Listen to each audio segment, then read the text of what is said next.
I would like to share some of my understanding with this talk called Taking True Refuge.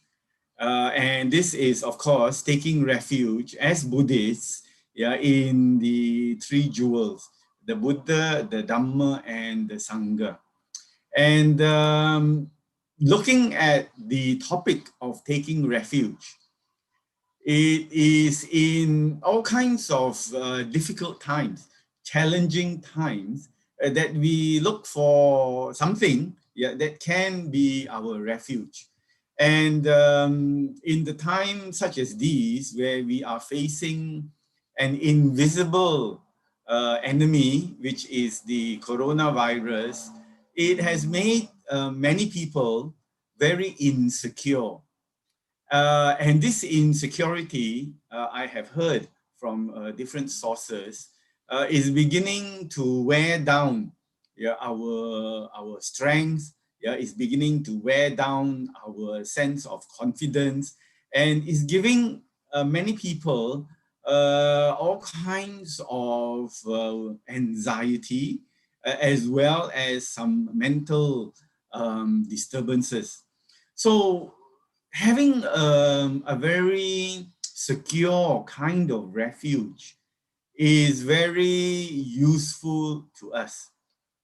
And though we do chant, especially during the puja, taking refuge in the Buddha, Dhamma, and Sangha, it would be good for us to reflect more deeply and more meaningfully into this practice of taking refuge in the three jewels as Buddhists, so that our understanding of this topic becomes deeper, and we can, in a way, change the way that we understand taking refuge, and to take refuge more properly and meaningfully, so that it can have very, very positive changes in our lives. So now let's take a look at what it means to seek refuge in our lives. We very often seek refuge. We look for refuge in times of danger and difficulty. As I mentioned, times such as these. And I have also been able to talk and interact with people who have come from war zones. That is, they have personally, in their personal lives, they have experienced the effects of war. I am retired now, but up until 2 years ago, I was teaching in a private university. And one of my students came from the Arab countries. And she was in a country that was involved in war. That means other people from other countries came to attack where she was staying. And she said there was one night when the bombs kept falling onto her area. All she could do was crawl under the bed and hope and pray that none of these bombs will fall onto her house. So she was very, very insecure, and she didn't know what to do. And of course, at that time, all she felt was insecurity, great danger, and a hope that something would help her.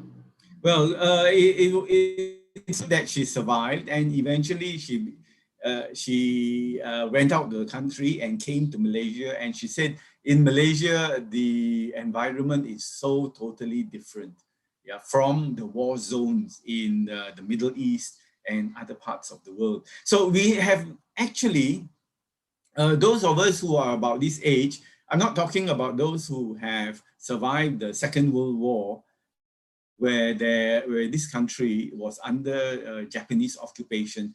But truly, we don't often encounter situations where our lives are in danger.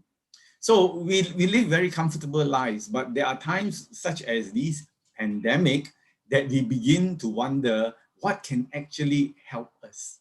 Where can we turn to in times of danger and difficulty. So that is one aspect of seeking refuge. But seeking refuge can also mean looking for something that gives our lives meaning. That is, how do we view ourselves through this refuge? Yeah, and I'll explain a little bit more shortly. It can also provide a sense of worth, who we are, a reason to be as well. So this refuge, looking for refuge, is quite a significant aspect of many people's lives. In fact, almost everybody is looking for a way to protect themselves and also form an image about themselves. So some people look for refuge in their careers. Yeah, they put a lot of effort into building up their career and be recognized for it. Some people take refuge in their families and in their friends. Some people are very fashionable. They keep up with the latest fashions. You must wear this. You must look like this. And there are others, whom I know, they find refuge in traveling, and they travel to all these faraway places, exotic, very interesting, out of the normal path kind of places. So these are what make people very happy, and these are what gives them a sense of worth. This is who I am. You must look at me through what I am trying to project as my refuge. But actually, deep down inside, we know this. We know that careers, no matter how no matter how satisfying, the career ends in retirement. Family and friends grow old and die. Fashions change, and holidays always end. So at the end of it all, refuge is the overcoming of the anxiety of losing these things. So we think one day I'm going to lose this. I'm going to lose my youth. I'm going to lose my family, my friends, all these great people that have been in my lives. One day I will be separated from them. And that gives us a sense of uneasiness. And we look for a way to cover this up. So this is what refuge actually means. So in preparing this talk, I have looked for the different kinds of refuge. And I have found that many people find refuges, as I've said, in different ways. And one of these refuge, we call it retail therapy. What is retail therapy? Shopping. So whenever they feel unhappy, they go shopping. Although these days, shopping has been curtailed quite a bit because of the CMCO. Then there is food and other pleasures, especially for Chinese people. Whenever we feel unhappy, we eat something. Then it makes us feel happy again. But the sense of satisfaction will only last for a while.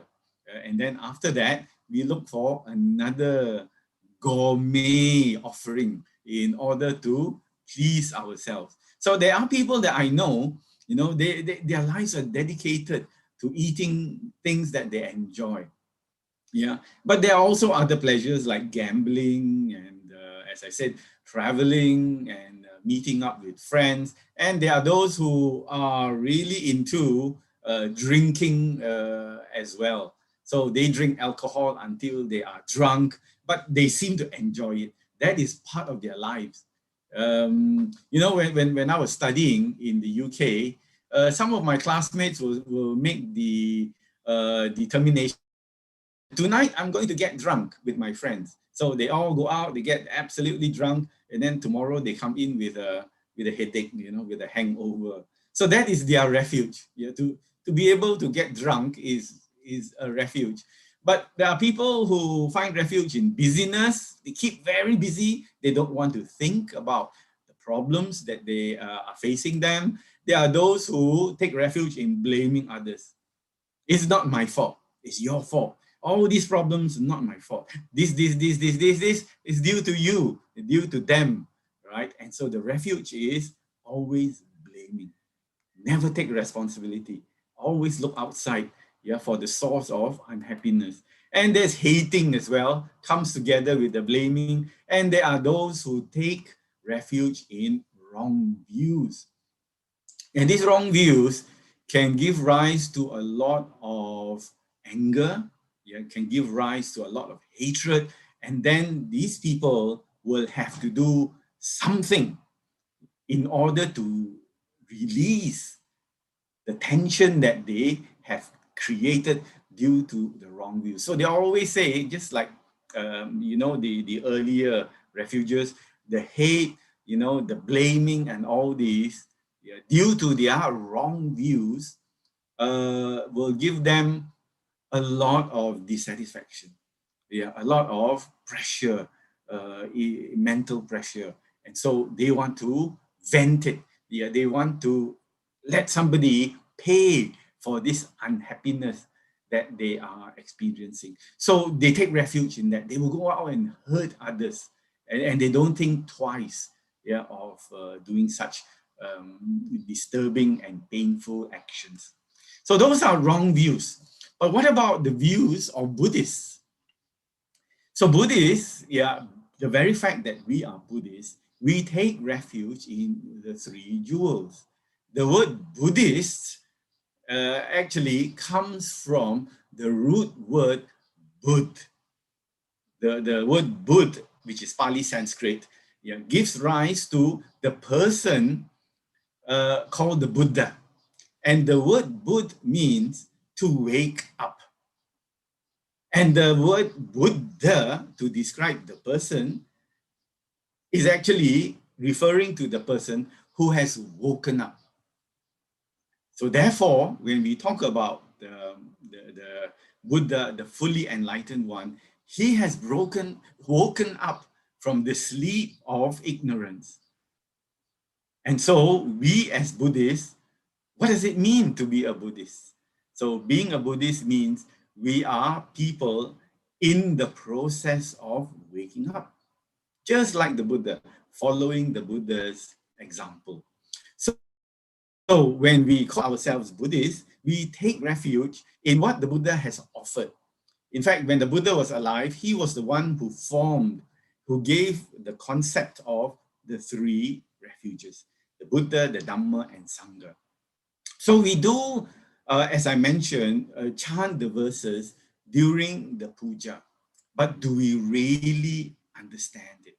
What does it mean to go to the Buddha, Dhamma, and Sangha for refuge? How do we make it part, yeah, of our internal processes? This is a very important aspect which I would like to discuss this morning. So do we really know what it means to take refuge? Does taking refuge in the three jewels make a positive difference, yeah, in our lives? And can we live life happily, yeah, without taking any refuges? Do we know of people? Yes, we do know of non-Buddhists. But as Buddhists, yeah, who take refuge, what does it mean to us? So to answer these questions, I would like to offer these questions. We must take a look at ourselves. How strong, how resilient are we? And what do we want out of life? Because when we do know what we want out of life, we will know the right refuge, yeah, to go to. Then secondly, we must know the real significance of the Buddha, Dhamma, and Sangha, and how these three refuges have changed the minds of people over the course of 26 centuries. What has taking refuge in the Buddha, Dhamma, and Sangha done for so many people since the Buddha's awakening, since he became the Buddha? How has it made positive change in the lives of people? So let's examine one by one, and then we will look at it all together. We look at the Buddha as refuge. Why do we go to the Buddha as refuge? Is it simply that we are born Buddhist, and so therefore, we must go to the Buddha for our refuge? Is there any other choice apart from going to the Buddha as refuge? So this we must give some reflection to, because the more we know, the more we understand ourselves and our religious and spiritual goals in life. So we go to the Buddha, and as chanted this morning, we know of his great qualities, but he has many, many more qualities, good qualities, other than these. But these are the official ones that we chant. It is said that the Buddha did say that if he were to recite the good qualities of another Buddha, all the good things that a Buddha would have done in order to cultivate the requirements to become a Buddha, he would spend a lifetime non-stop reciting all the good qualities. So from this, we can see that a Buddha is an absolutely good person. There is no evil in the Buddha. Why? Simply due to the first quality. He is an arahant. An arahant means there is no defilement in this person. So because there is no greed, no hatred, anger, ill will, and there's no delusion, this person is absolutely pure, incapable. He doesn't have the means, either mental or physical, to do anything that is, we would term, unwholesome, or use the popular word, evil. So this, in the Buddha's teachings, is actually, when we compare it to others, is absolutely very, very hopeful. And it is hopeful due to the fact that in the Buddha's teachings, you can find absolutely pure and good people. There is no, according to what the Buddha teaches, there is no person in the world that is absolutely 100% totally unwholesome or evil. You cannot find such a person. Even in the really bad person, people, you can find some good. And conversely, you can find really good people without any evil tendencies at all. Then, to go further and understand it, he is fully enlightened by himself. Nobody taught the Buddha, showed him how to be, to attain enlightenment. He has the clear vision. He can see clearly everything that goes on in this universe. Which means to say, due to his very, very sharp mind, whatever he turns his mind towards, he can understand. So that is the mind of a fully enlightened Buddha. He is exemplary in conduct.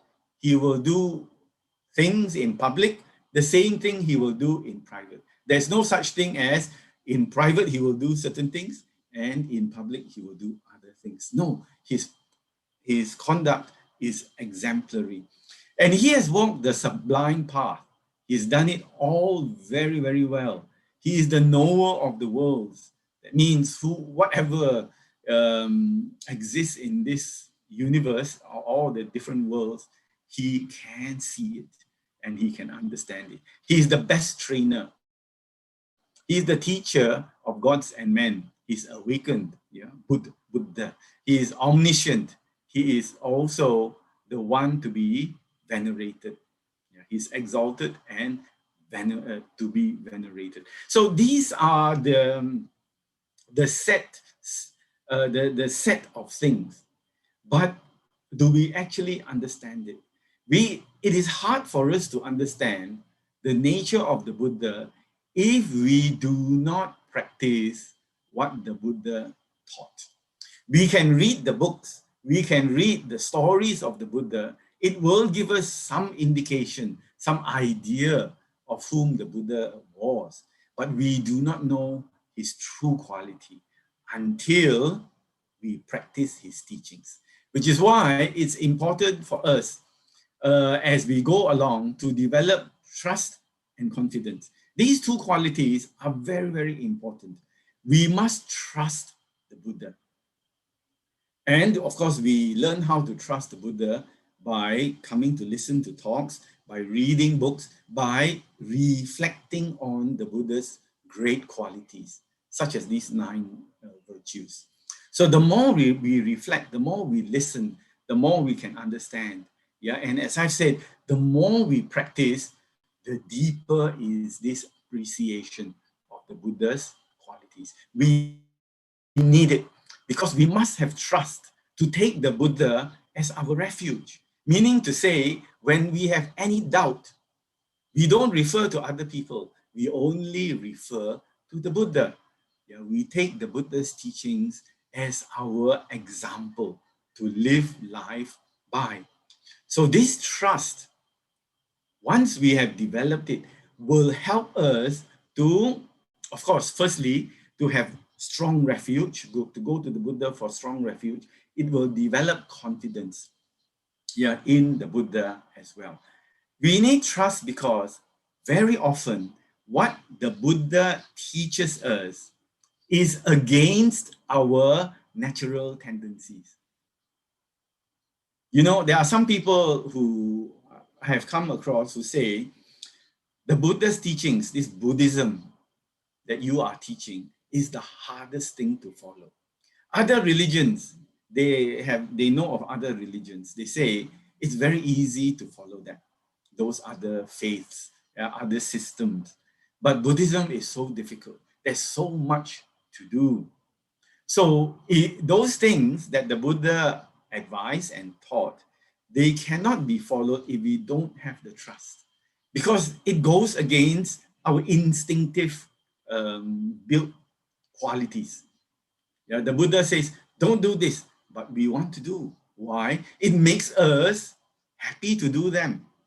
So if we don't have trust in the Buddha, we won't keep even to the set of basic precepts, the 5 precepts, to follow them, these precepts, in our daily lives. So therefore, we need the trust. And there are certain things, as we go further and further along the study and the practice, the Buddha said, these are not good. Keep away from them.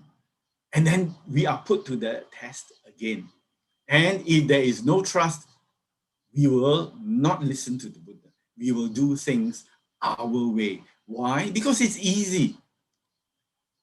It's what we want. It's something that is in our instinct. Then there is the question of confidence. Because if we have confidence in the Buddha, we will follow the Buddha, yeah, from teaching, yeah, to teaching to teaching. So when we have confidence, we can put this confidence into action, yeah, and not question it, and say, whatever it is that the Buddha is teaching, it will bring benefits to me. So these 2 qualities of trust and confidence are very important to us when we go to the Buddha, yeah, for refuge. And then as we practice his teachings, we call it the Dhamma. What does it actually mean? Yeah, to go to the Dhamma and take it as our refuge. So these are the qualities which we chanted a while ago. Yeah, we say that it is, and I describe the Dhamma as reality revealed. What is real, yeah, is revealed to us, and it is revealed in such a way. So we chant all these qualities. We say that the Buddhist teachings, the Dhamma, is excellent. It is well proclaimed. It is self-evident. That means it's logical and rational. You can understand it in this very life. You don't have to die, pass away, and then say, yes, you know, it's true. In this very life, as you are living and breathing, you can experience all the benefits of the Buddha's teachings. And then the Buddha's teachings is timeless. And these are very important attributes we need to understand. In Pali, it is akalika. Kala means time. Akala means no time. It is timeless. You can understand it here and now. And then, of course, these 2, I will come back to it again, because they are very important aspects to our lives as we want to develop further confidence in the Buddha's teachings. It is ahipasiko, inviting all to come and see, to investigate. It is not just to accept, to take it and not ask any questions. The Buddha's teachings is all about questioning and reflecting. So this is an important part of our Buddhist life, to reflect on what we have learned as the Buddha's teachings. And it is leading inwards towards Nibbana, the end of our suffering. And it is for the wise to personally understand and realize. Now let us examine the Dhamma through these two great qualities, here and now and for always. We can understand the Dhamma, the Buddha's teachings, here and now.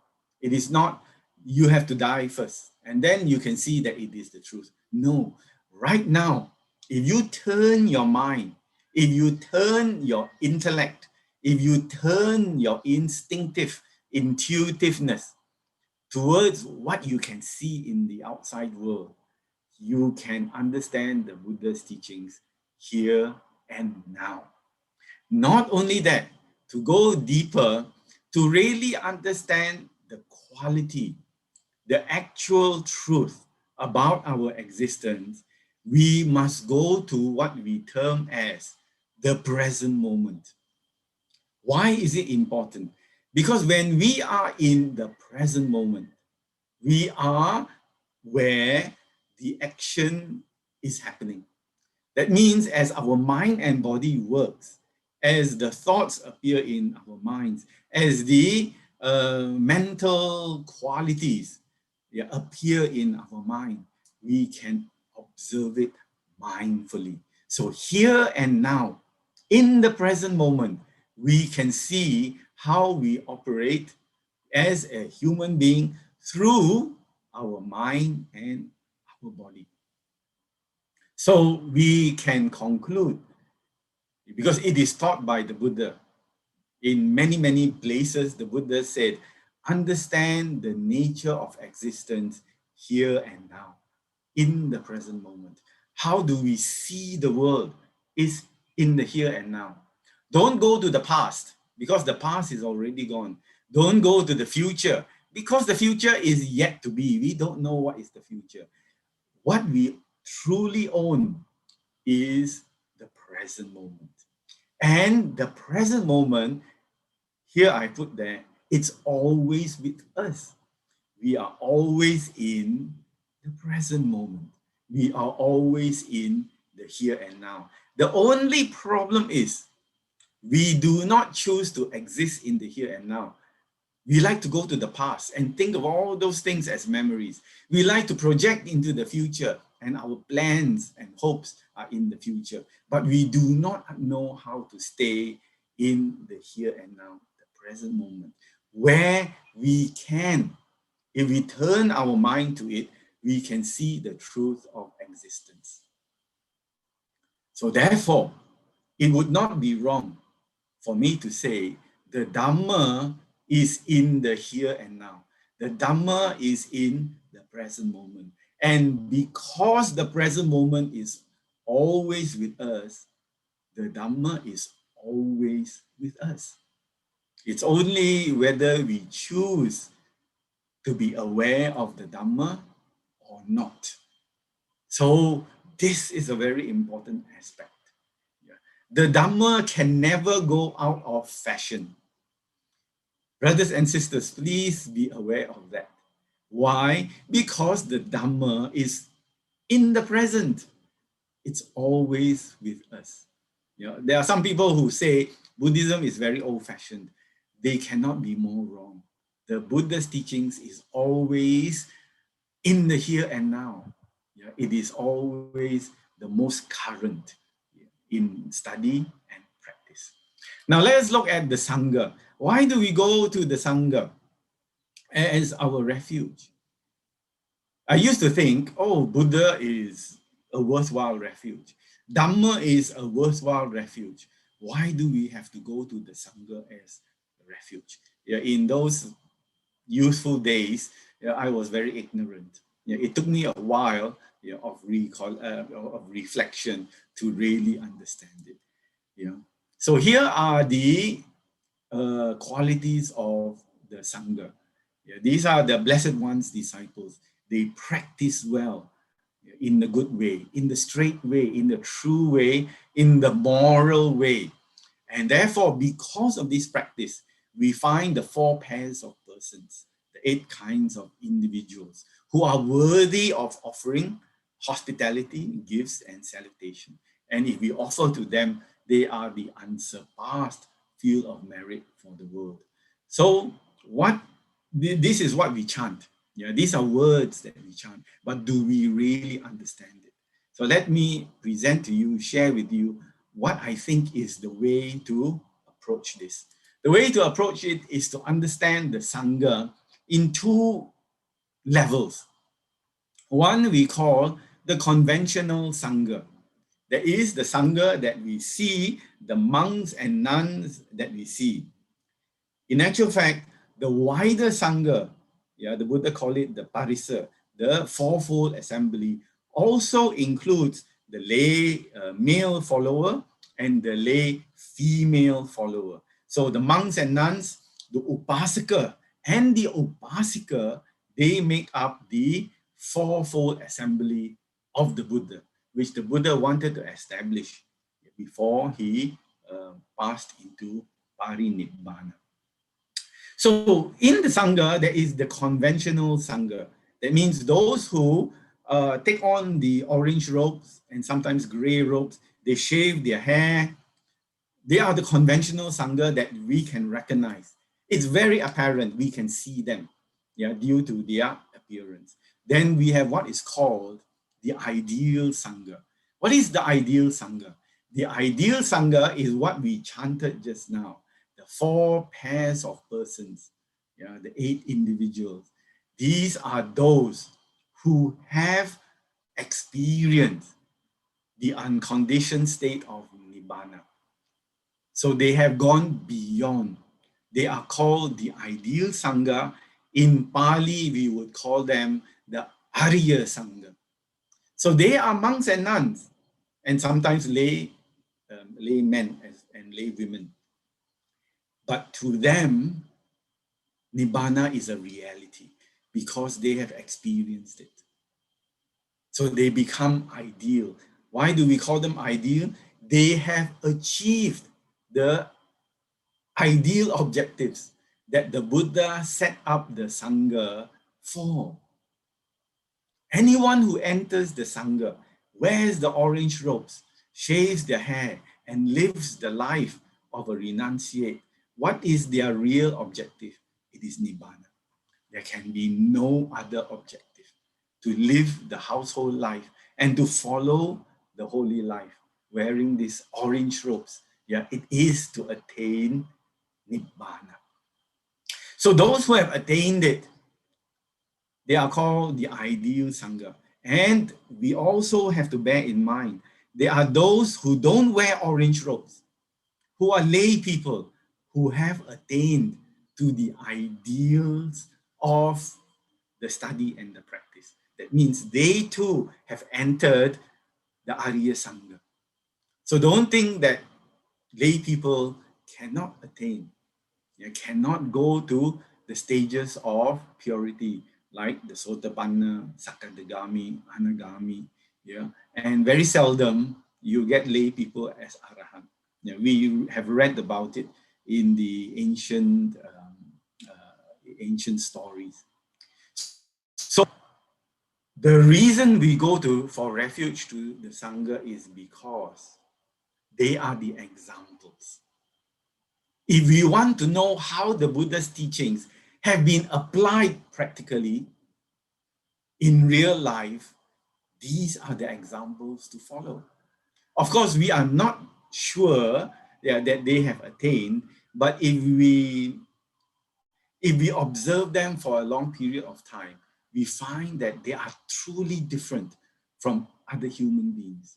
So the Sangha tells us that it is possible to achieve the ideals of the Buddha's teachings. But the conventional Sangha is also very important to us because for 2,600 years, they have preserved the Buddha's teachings. They have studied, they have memorized, they have written about it. And because of that, yeah, we have access to the Buddha's true teachings. So Buddha, Dhamma, and Sangha together, yeah, we must see them for what they are worth. And it gives us great reassurance, great security that there are these great refuges that are still available to us, yeah, in the world.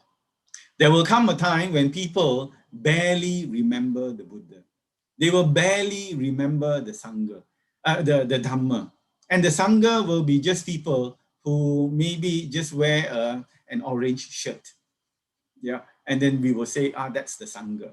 The Sangha that we are used to will no longer exist. There will come such a time. And then the real teachings will not be available to us. So we are still in a very good period of the Buddha's teachings.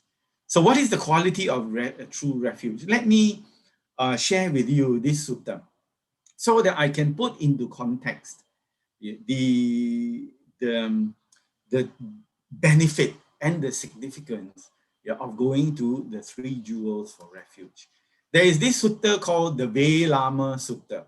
And this was delivered by the Buddha himself. He said in the past life, he was a Brahmin called Velama. Yeah, and he wanted to do good deeds. And he started to give away things and to do dana. I will shorten it for you, but I will not give you the whole sutta in this kind of sequence.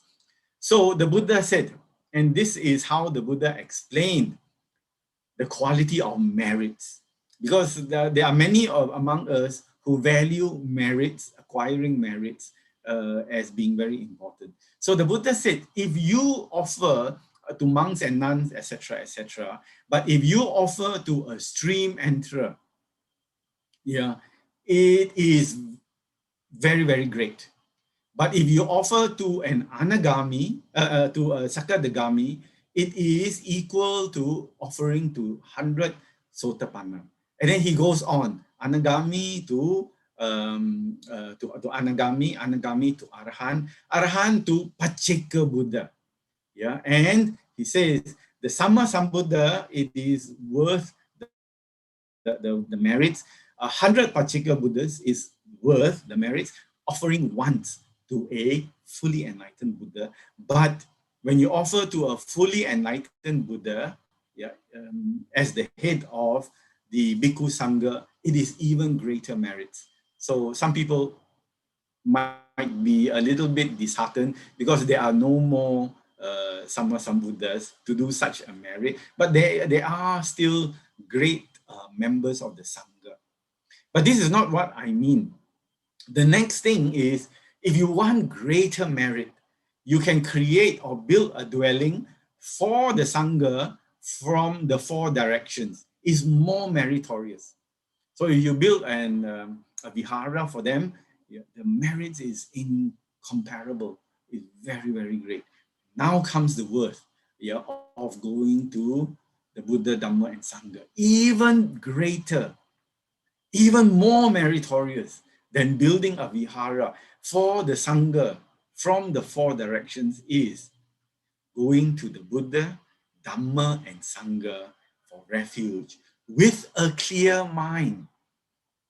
You must understand. So excuse me for being a bit long-winded, but I wanted to put into place so that our minds are clear what it means, yeah, to go to the Buddha, Dhamma, and Sangha for refuge. And then there is the hierarchy after that, observing 5 precepts, the developing loving kindness, etc., seeing of impermanence.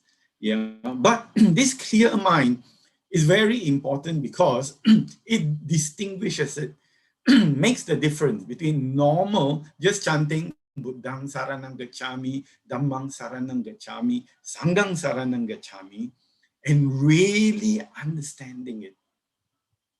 really going to the three jewels with a clear mind. So this clear mind, the Buddha used the word pasana chitta, pasana chitto.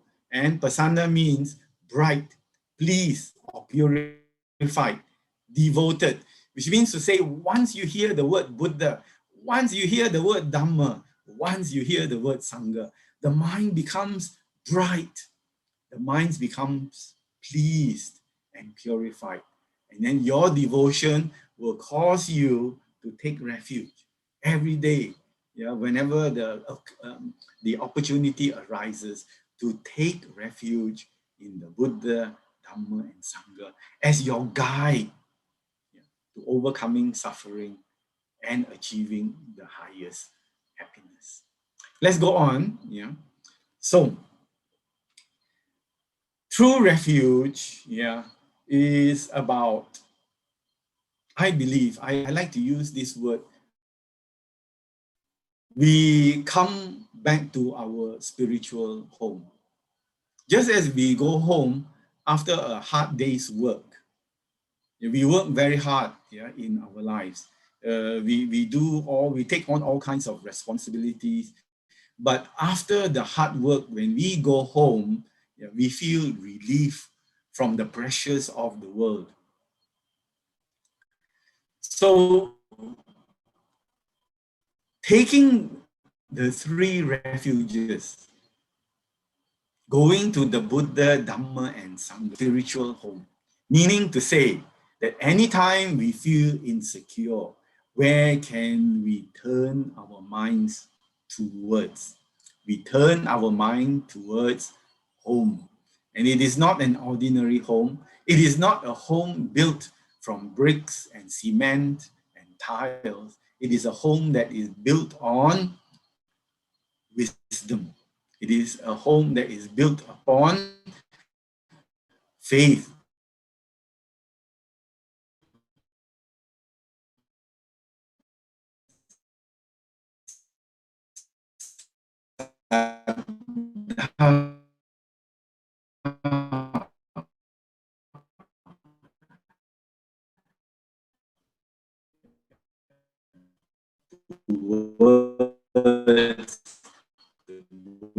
The Dhamma, and we feel our minds become rested again. So therefore, yeah, it is important for us as Buddhists, as really practicing Buddhists, yeah, to develop the true understanding, pasana citto, as I have mentioned, yeah, the bright mind, the wise mind, to understand um, the three refuges. And we should do it often. We should do it as a matter of our practice. Because when we look towards the Buddha, the Dhamma, and the Sangha, and when mindfulness arises in us, we are drawn towards the present moment, where the Dhamma is always waiting to be seen. So therefore, brothers and sisters, I would like to make this point, yeah, going further from what I have mentioned, that whenever we are unwell, whenever we have problems, whenever we are sick, yeah, we go back to our spiritual home for that peace of mind. And if it becomes automatic, when the Buddha, Dhamma, and Sangha appears in our mind easily, whenever we are in danger, our mind goes to the three refuges. We go to our spiritual home. We get some measure of protection. Let me tell you this story, which is very, very interesting. And it is of a monk that is still alive, not the ancient days. And I heard it from another great teacher monk. He said there was this Thai monk and he was practicing in Phuket. Yeah, Phuket is a tourist island, but there are hills there that monks go to practice, to do their meditation. And so this monk, he was practicing, he found a kuti. I'm not sure whether he built a kuti or somebody built this hut for him, but he was practicing in this hut, in the hills, yeah, in the jungle. And one night, as he was sleeping, he felt that there was something covering his legs and it was moving. And so he very quickly struck the candle, yeah, and he saw that a big python, you know, the snake, was trying to swallow him and had gone up almost until his thigh. Yeah, so when you stay in the jungle, you will know that there are all these animals everywhere. But he was sleeping, and this python was trying to swallow him whole. Yeah, as pythons normally do. So he looked down at the python and he said, "Well, brother python, if you think that you can make a good meal out of me, you want to eat me, I will not struggle. You can eat me. Yeah, then at least you fill up your stomach. Yeah, you won't go hungry. But I will tell you, I am in the process of practicing. And I'm not just practicing for normal goals. I am practicing for Nibbana. So if you think that eating me is more important than someone who is practicing for Nibbana, you go ahead and eat me. But if you think Nibbana is really worthwhile, then you can please let me go." And this monk said, to his surprise, the python started to move away from him, yeah, left his legs alone and crawled out of the kuti. So this is one way of finding refuge.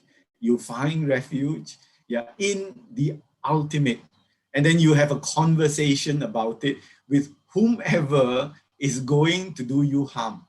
Yeah, the snake was definitely going to eat him.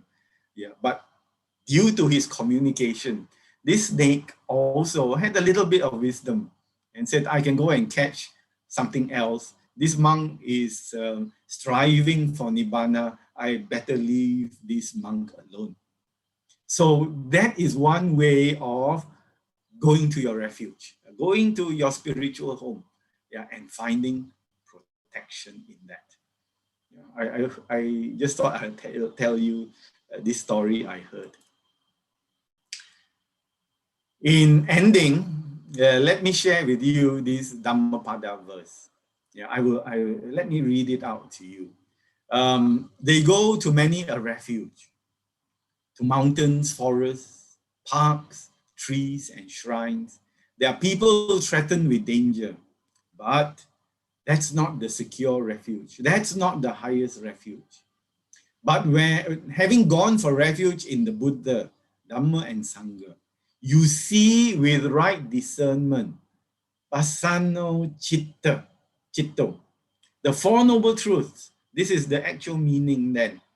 You go to the Buddha, Dhamma, and Sangha, seeing the Four Noble Truths. You understand dukkha, the cause of dukkha, the overcoming of dukkha, the Noble Eightfold Path, the way to the stealing of dukkha.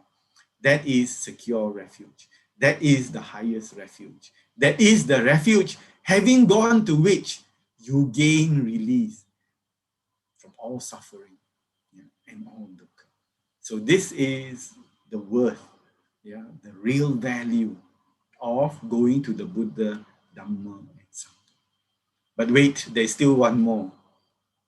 There's still one more refuge that the Buddha talked about. And the Buddha said this in the Mahaparinibbana Sutta.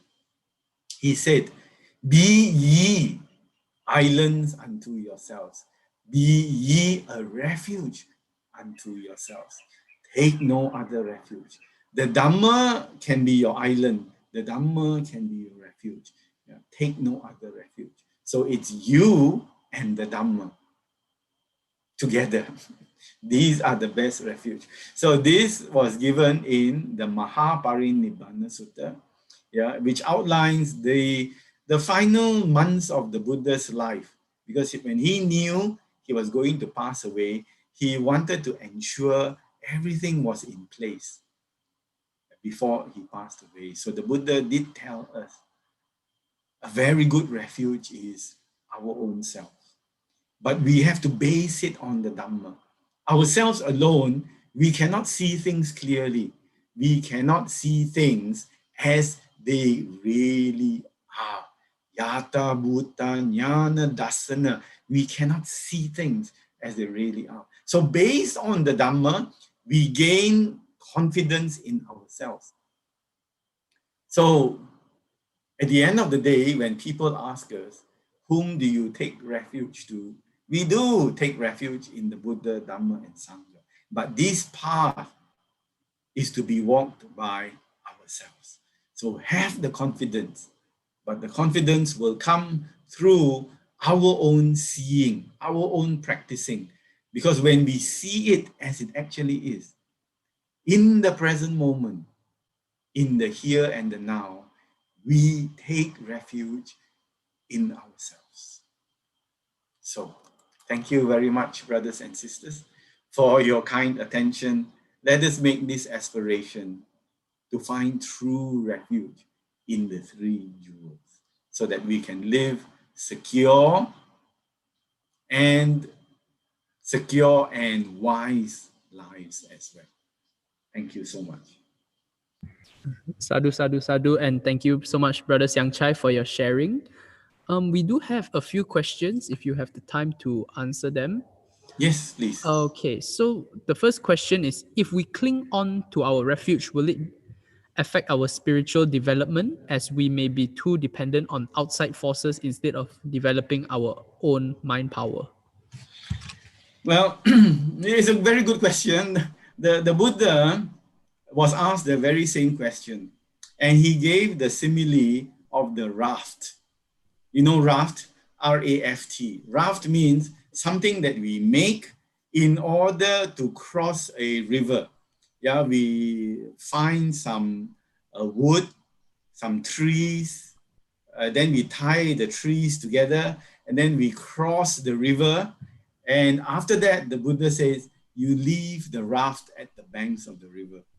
Are you, after you've made the raft, then you cross the river with the raft, yeah, on top of the raft, you sit on this thing that you have made, then you pedal, you go across, and then you are on the other side of the river, which is your objective. After that, are you going to tie a string and pull the raft wherever you go? The Buddha said no. Yeah, the purpose of the raft that you constructed is to only take you across the river. After that, you leave it alone. Leave it on the banks of the river. Maybe somebody else can come along and use it. So our attitude towards the three jewels is like that. It is not cold or ill. It is not cold or we just find that we don't care after that. It is still, we have a lot of regard. We have high regard for the three jewels, but we are not attached to it. As I said, when we have confidence in ourselves, we become our own refuge. The Buddha, the Dhamma, and the Sangha are our teachers. The Buddha is our teacher. The Dhamma is the teaching. The Sangha is the one who shows us the way. And they are wonderful. We will always respect. I will always respect my teachers. But I'm not going to carry the teachers everywhere with me. I will still, whenever I do my study and practice, I will focus on my study and practice, remembering what the teachers have taught me. So it doesn't mean that you will always be reliant on them. If you are not strong, If you are not sure, yeah, if your foundation is not well constructed, yeah, the foundation of your spiritual home is not strongly constructed, you will still need the refuges because they are your roof, they are your walls, yeah, they hold you up, they are the piling in your house. But once you have achieved some means of independence, of security, of strength of your own, yeah, you will go back and pay respects to them. But it doesn't mean that you will always be dependent on them, because your path to overcoming suffering depends on you. The Buddha did say, I am the teacher. I will only show you the way. I have no means to save you. Yeah, no one can save another person. Yeah, that is that is not reasonable. Yeah, as we commit crimes, we go to jail. The system doesn't allow other people to go to jail for us or to pay for that crime. So therefore, it's like this.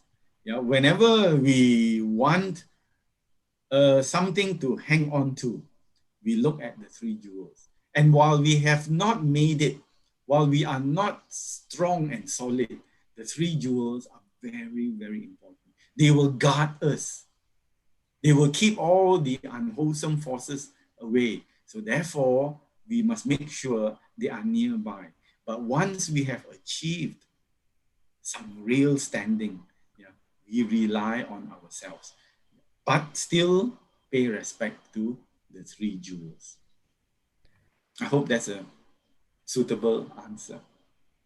We hope so too, and we hope that answers your question. We Yes. have a few more.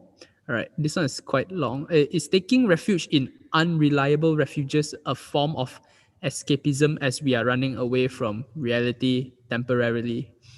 Will it affect our perception of reality in the long term? I think most of you can answer that on your own. Yeah, when we are at sea, it is like being at sea in a raft. That means we are sailing on the sea and on the big boat, and then the big boat sinks, and then the only thing is the sampan or the raft. So we are in the sea. So we are really, really thirsty, and it's hot, and we need a drink. So it is like at that moment, we drink the sea water because that's the only water available. We have no fresh water to drink. We drink the sea water. And as many experienced people will tell us, if you ever caught out at sea, never drink the sea water. Why? Because the sea water will dehydrate you even faster. And then you will become even more thirsty. Yeah, and that thirst eventually will kill you.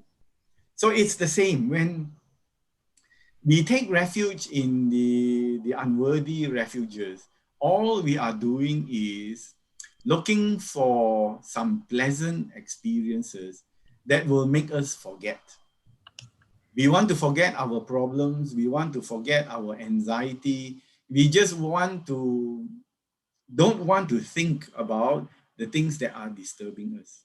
But it doesn't mean that they are gone. We have just forgotten about them for a short while. So the Buddha says, don't run away. You know, face these things. And what we need to do is to understand how these things work. Because when we understand how these things work, yeah, all these disturbing things, then their control of our mind is not so strong. When we do not understand our own mind, we allow all kinds of things to enter. And they will enter, the unwholesome things will enter and disturb our minds. So there is no balance. I know we are lay people, we are not monks and nuns. So there is some kind of enjoyment allowed. The Buddha did not say, stop your enjoyment. But we want to have the enjoyment, that is good for us and will not take us away from the spiritual practice.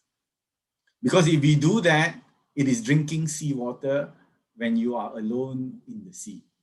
You become worse, you become thirsty, and eventually it kills you. It's like that. So therefore, yeah, we can enjoy what we want to enjoy, but we must know the nature of what we are enjoying. It will not give us lasting peace. Yeah, just like, I used to go, there was this friend of mine who loves to eat. And then he said, let us go to this place to eat the clay chicken, beggar chicken. But I said, that is very far away. He said, never mind, I drive. So we drove 30 over kilometers to this place to eat the beggar chicken in this clay covering, right? Then we enjoyed ourselves eating. And on the way back, we will start discussing, hey, what else can we eat already? So hardly had we come home, we are looking for the next thing. So this is the nature of such refuges. Yeah. Before it finishes, we have to look for another one because ultimately they are unsatisfactory. They will never give us the way to overcome our thirst if we are lost at sea as fresh water. It is always drinking seawater in the sea, always. Yeah. And then we feel thirsty again. And therefore, start looking for more things to quench our thirst. So therefore, as lay people, we must have a balance. So this is what I advise, when you are working and you have to make a living for yourselves and look after your family, you don't really have much time. But that doesn't mean you don't make the time. You have to make the time because you really do not know when you will look for such good refuge. Yeah, we think we are invincible until the pandemic came along. Then we realized, hey, I'm not so invincible after all. But even then, some people will say, hey, this pandemic, the virus doesn't kill everybody, but it does kill. Yeah, and there are some people who said the virus is like the flu, but it is worse than the flu, 5 times more deadly than the flu. And it has killed millions of people, yeah, all over the world. So we are not as strong and as resilient as we think. So the choice is ours. Whenever we face any problems, whom do you want to go to in order to relieve the stress? So some people, they will go to the center, they will go to Bubs, they will pay respect to the Buddha, they will do some meditation, they will do some chanting, then the mind will calm down again, and then they can go and do their work after that. But there are some people who think the best way to overcome your suffering is to go drinking. I don't know, after drinking, what happens to you? Yeah, your mind becomes even more weak, and you get all sorts of delusion after drinking. Yeah, there are some people, after drinking, they become uncontrollable. So that's not the way to cover. Yeah. So we can do other things. We can amuse ourselves, but that doesn't mean forget about, we are Buddhists, people on the way to waking up, the process of waking up, Buddhists like Buddha. And therefore, we must have a balanced life. So once a day, chant Buddhang Saranang Gacchami, yeah, so that you can recall. So whenever you have any problems, you can recall the Buddha, Dhamma, and Sangha. Because there might be such times that we need it instinctively.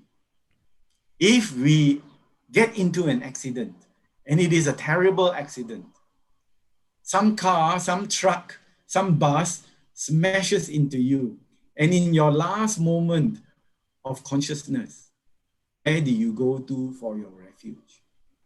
So if we go to the Buddha, Dhamma, and Sangha for refuge during those last moments, chances are the next life will be good. But if we think, oh, what about my property? What about my investments as we are dying? Most probably we become ghosts because we are so attached to those things. Yeah, we don't even get a human birth. Yeah, we will be born near the things that we are craving for. So that's just an analogy. Yeah. So therefore, I hope you can find an answer in that somewhere.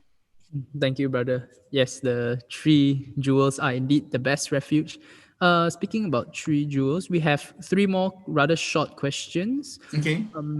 When we take refuge in the triple gem sincerely without breaking our precepts, will there be Dharma protectors guarding and helping us in our daily life? And how do we know if so?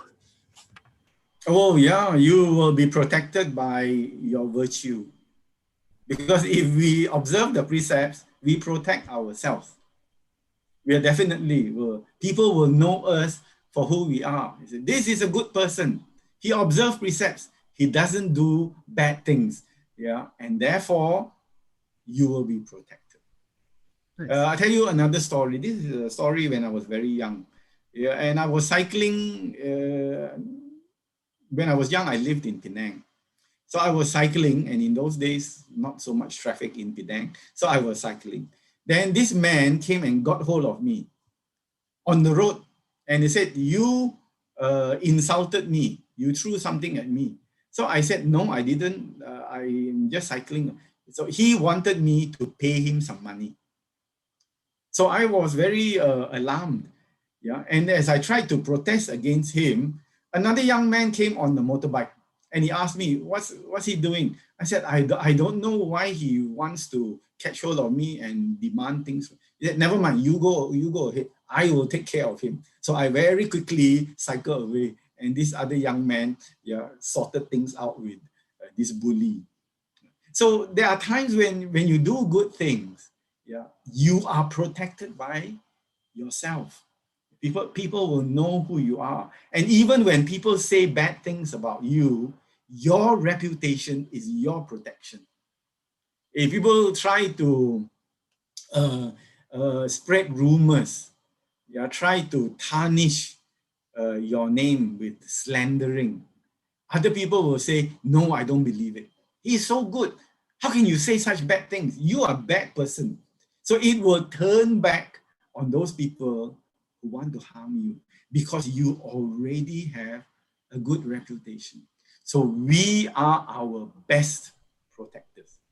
There is no doubt that those unseen beings who are very powerful and can help us, they will like us. Why do they like us? They like us because we are wholesome people. And rather than protect the unwholesome, they will protect wholesome people. So that, I think, will be a way how these Dhamma protectors will come to do good things on our behalf. But we are our greatest protector. Because if we don't break precepts, people will not disturb us. And even when people disturb us, something will come forward to protect us even further. I see. Thank you, brother, for the answer. And we hope that answers your question. And we also hope that you will always be protected by the Dharma in your life. Thank I you. think you have answered this question previously, but I think it's maybe a follow-up or something. The Buddha said the Dharma is only a raft to cross the river of suffering. Yes. We must let go of the raft. If we cling to the raft, too attached will be bad as we become too rigid in our views and practice. Yes, it's true, right?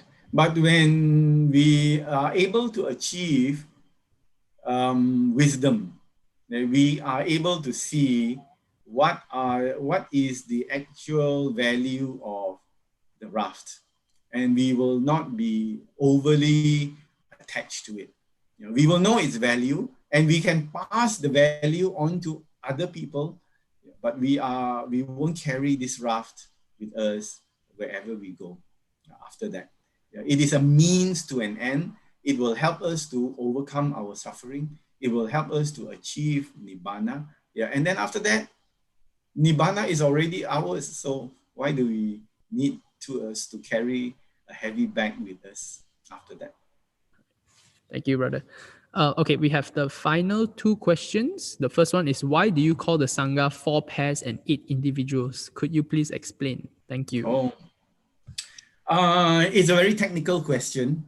The 4 pairs is, when we follow the Noble Eightfold Path, the Noble Eightfold Path will take us to Nibbana. And the first time a person who is striving fulfills the requirements of the path, in his or her mind, you will get what is called the past consciousness. That means the mind takes, basically the path that the person has practiced produces a whole. So that's called Magga, past consciousness, which brings the person to the door of Nibbana. And then the person will cross over. It's a pair. They come together, Magga and Phala. The next one is fruition. That means to say we walk the path and the path produces the overcoming of suffering, which is Nibbana. So together in the mind, the person experiences these two consciousnesses, which the mind can experience. So it is going to the door and crossing the door. Once you cross the door, experience Phala, this person can never turn back. The door is closed forever. There's no more door. The Magga, the consciousness, brings the person.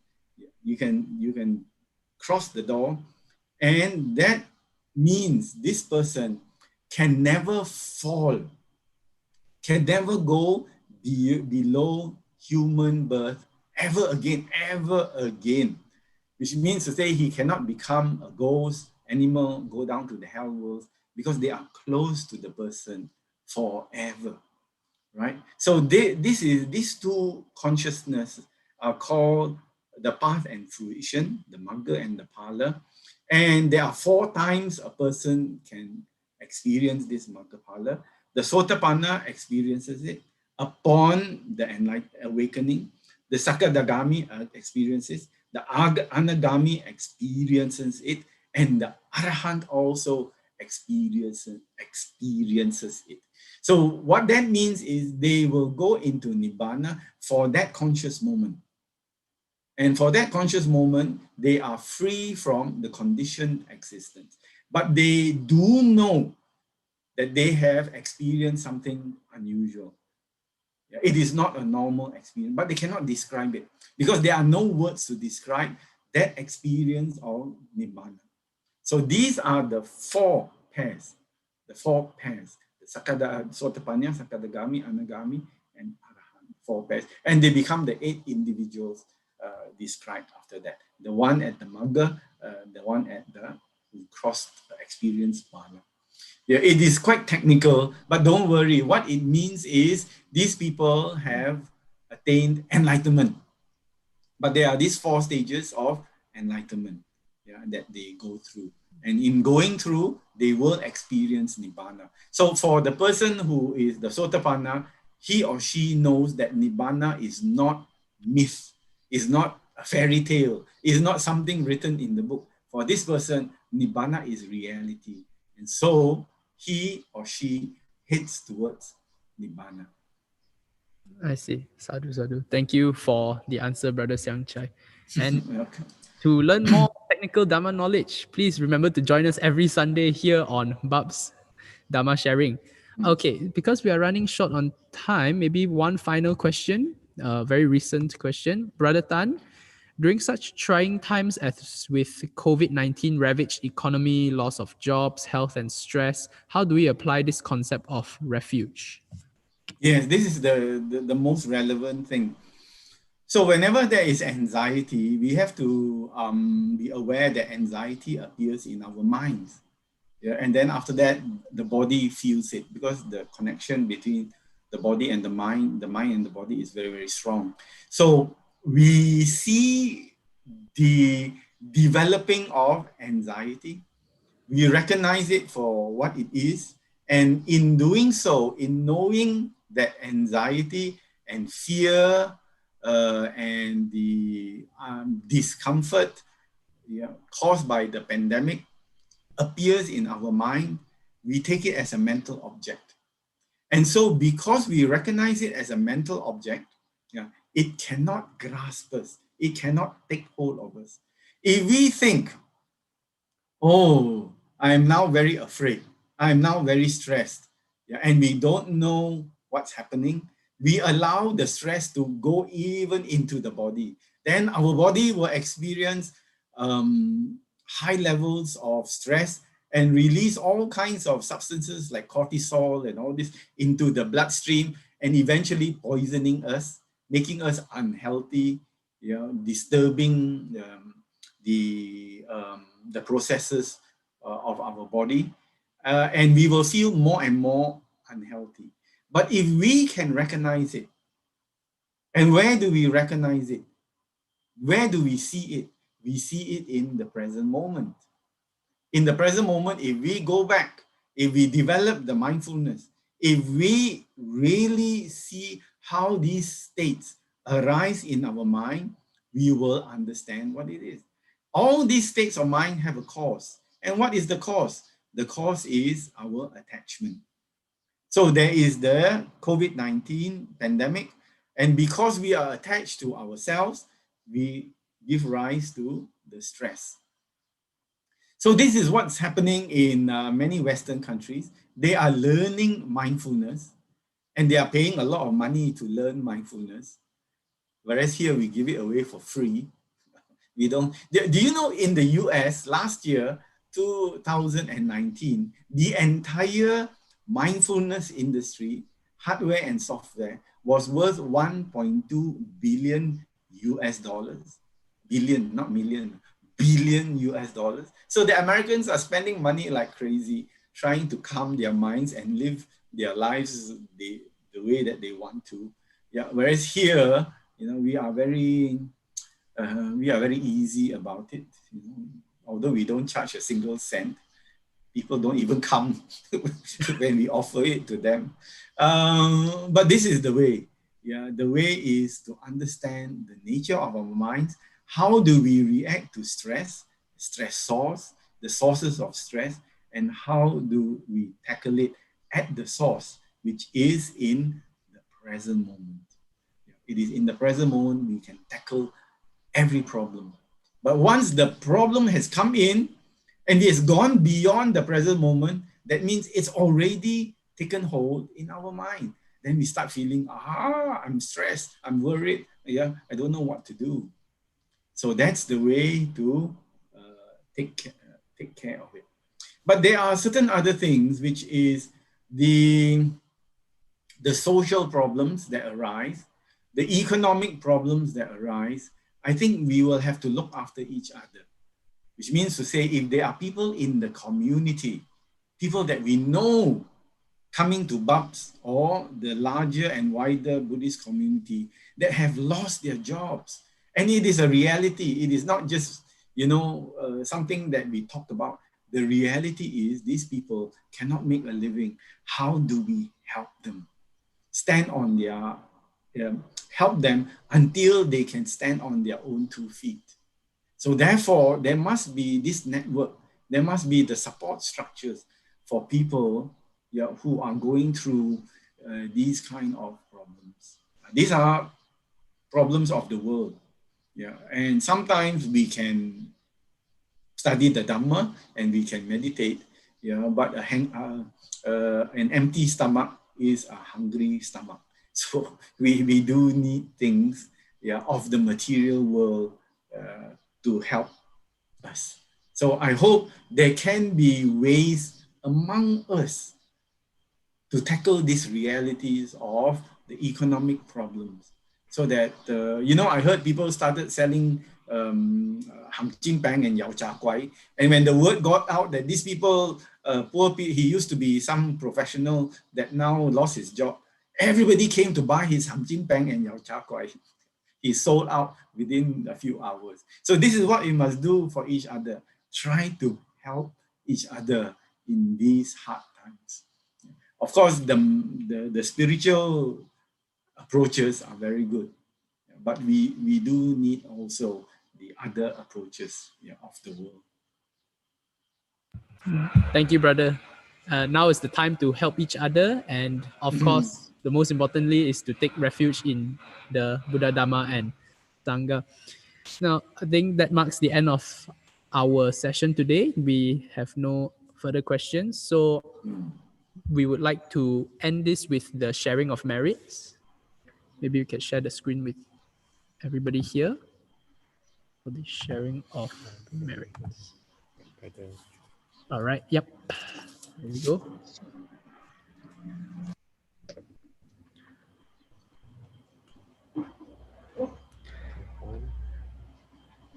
Idame nyatinam hotu Sukita nyatayo hontu nyatayo nyatinam hotu sukita hontu nyatayo idamvo nyatinam hotu sukita hontu nyatayo